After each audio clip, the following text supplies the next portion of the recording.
Hey everybody, Bones here, Bones Garage, just bringing you an update what's going on at the garage. So, 1971 Chevy El Camino. I showed you the top side, told you the backstory on her. Now I'm going to bring you underneath and show you all the work we've done under her.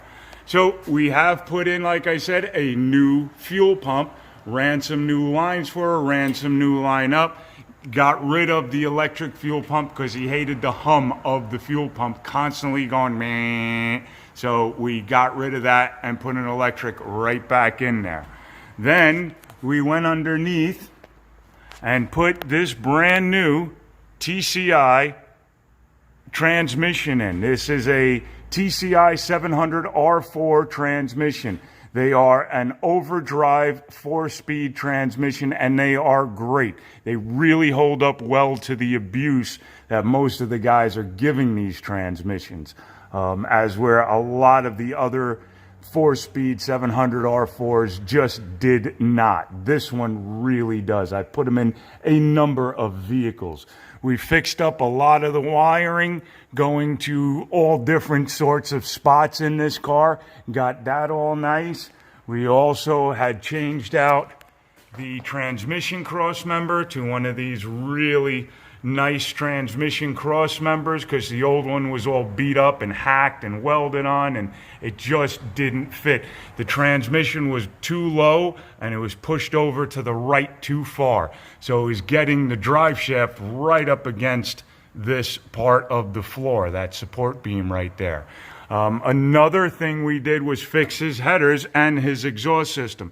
This is a pre-bent stainless exhaust system, which they're not bad, but with all the modifications to the rear suspension on this, you can see they got the new Hotchkiss rear suspension, and then lowering the car, the pre-bent would not fit.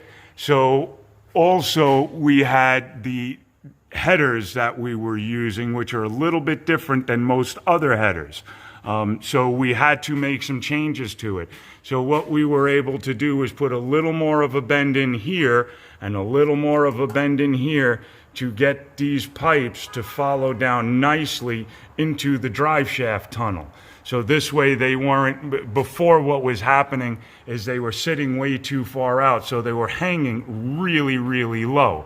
So we put a couple of extra little bends in these spots to get the pipes to come inward a little bit, and then we can tuck them up a little higher up top. With that, we also had to put some bends here and a bend here to get this muffler to point in the correct direction, because this muffler was actually bending here and touching, almost touching this drive shaft.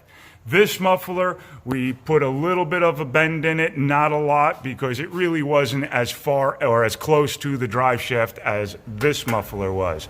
Another thing we had to do was extend these over the axle pipes, and you can see it right here where we extended it.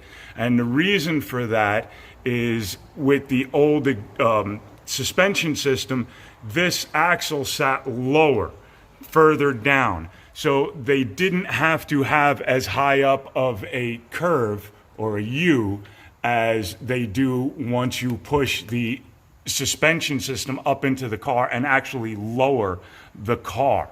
So we had to do a little bit of work there, and then we made them just fit a lot better, because originally, if we go on this side of the car, the exhaust system was hitting right there on that little P-clamp there that holds that brake line right there.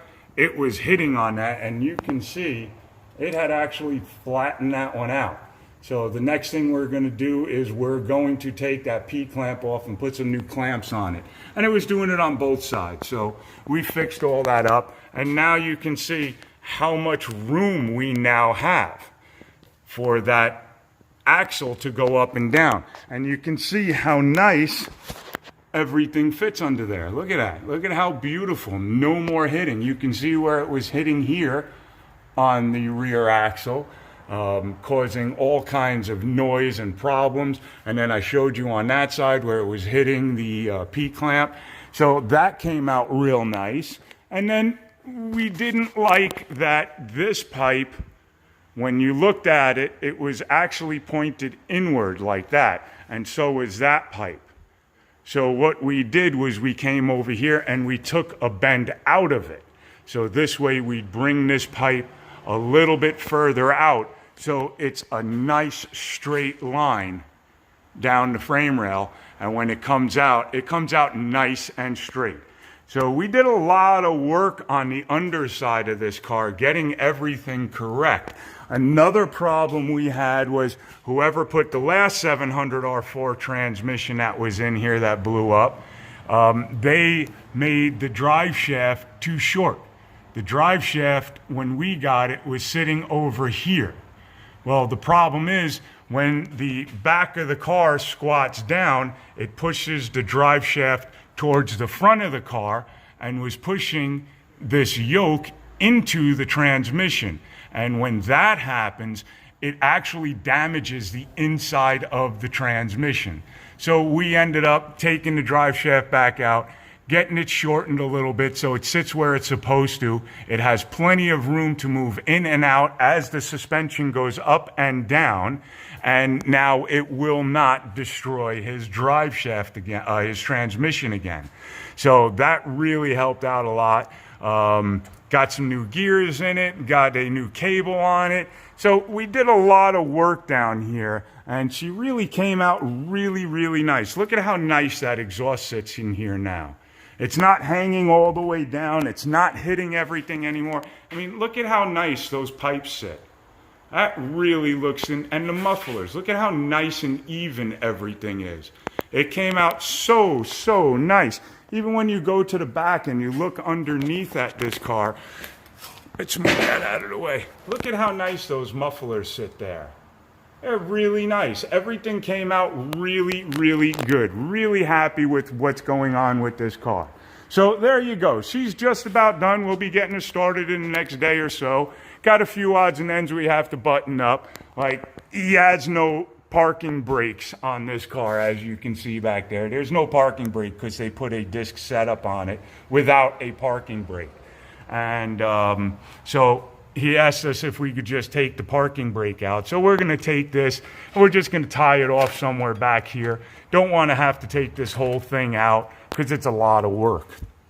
And if he ever does get a parking brake set up, it's so much easier just to leave it there and then just put all the cabling back in. So there you go.